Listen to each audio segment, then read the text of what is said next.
This week, a fellow member of my Rotary group stopped me at the end of the meeting to let me know she was enjoying these columns. All of you writers out there understand how meaningful this kind of interaction is. After all, writing is a kind of one-way conversation. Writers articulate their thoughts, perhaps even pour their hearts out, and then silence. This column is starting to sound like a complaint or a plea for responses, but I can assure you it is not. I enjoy writing, and I'm pretty sure I would be doing it even if I were alone on a desert island. Still, sending messages into the void is clearly something that has provoked thought, and I suspect even anxiety among some far greater writers than I. This is my letter to the world that never wrote to me. So begins a poem by Emily Dickinson, who composed some 1,700 poems and managed to publish only a handful of them. Other writers have made the point less explicitly.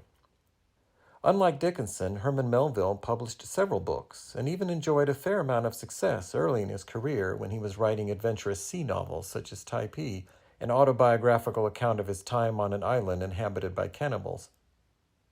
His magnus opus, Moby Dick, however, did not receive the reception it deserved, and Melville became discouraged. His brilliant short story, Bartleby the Scrivener, I believe, reflects Melville's feelings about not connecting with an audience. In the story, Bartleby, who has made his living as a kind of writer, specifically a copyist for an attorney, stops writing. When his boss gives him an assignment, he replies simply, "I would prefer not to." In the end, Bartleby winds up in a dead letter office, a place where letters that never reach their recipients are burned. Melville writes, "Sometimes from out the folded paper the pale clerk takes a ring. The finger it was meant for, perhaps, moulders in the grave. A banknote sent in swiftest charity, he whom it would relieve, nor eats nor hungers any more. Pardon for those who died despairing, hope for those who died unhoping, good tidings for those who died stifled by unrelieved calamities.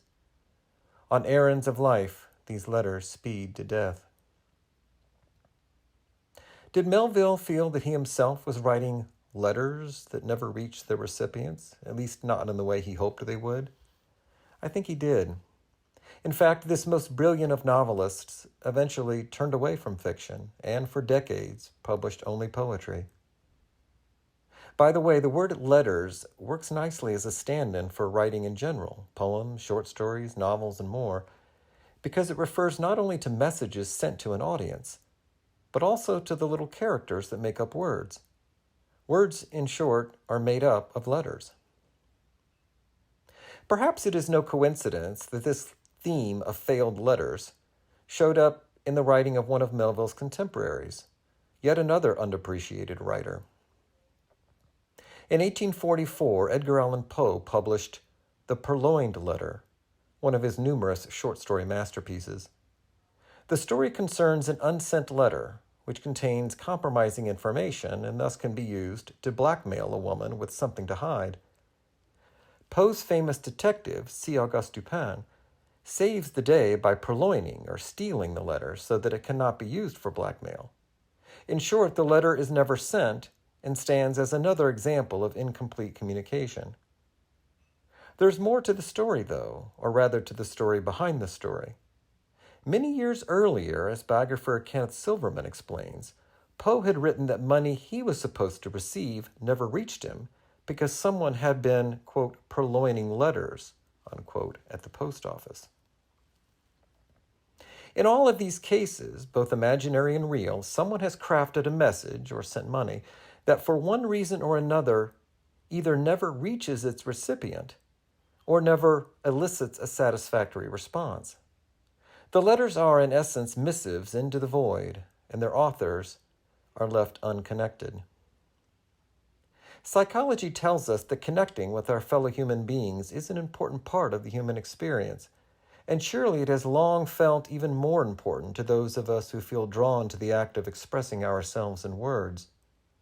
How must it have felt to Dickinson, Melville, and Poe to feel that they were failing to connect, sending letters that were purloined or dead? Yet another writer of this era can give us some idea of how such failed communication would have felt. In his poem, I Saw in Louisiana a Live Oak Growing, Walt Whitman captures the human craving for connection through a comparison with a solitary tree. The poem concludes with these lines: "For all that, and though the live oak glistens there in Louisiana solitary in a wide flat space, uttering joyous leaves all its life without a friend, a lover near, I know very well I could not." Still, Whitman, in spite of some dark patches, as he put it in one of his poems, was frequently optimistic and offered a positive take on connecting through writing in his magnificent poem Crossing Brooklyn Ferry. Here he takes the bold approach of writing a kind of letter to people he will never know, saying, "It avails not time nor place, distance avails not. I am with you, you men and women of a generation or ever so many generations hence." For all of its possible failings, writing has one advantage over speech. While it may feel one-sided, it has the benefit of longevity, even permanence. Dickinson, Melville, and Poe may have felt the pain of disconnection in their lives, but their letters have managed to reach us, men and women of ever so many generations hence. P.S.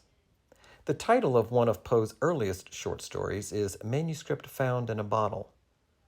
The title says it all. A writer supposedly has composed a message, that is, this story, and sent it into the void, in this case the sea, with no assurance that it will reach an audience.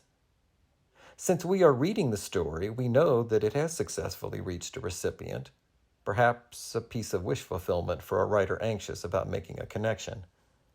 Still, the very notion of a manuscript in a bottle is a kind of troubling metaphor, namely that of writing enclosed in a container. We might say that it is, to use a phrase from one of Percy Bysshe Shelley's poems, a book sealed. This thought brings me back to that desert island I mentioned earlier. Yes, I think I would be writing on that island, but maybe I also would be stuffing my manuscripts into bottles and hoping, like Poe, Melville, Dickinson, and Whitman, that they would reach someone, somewhere.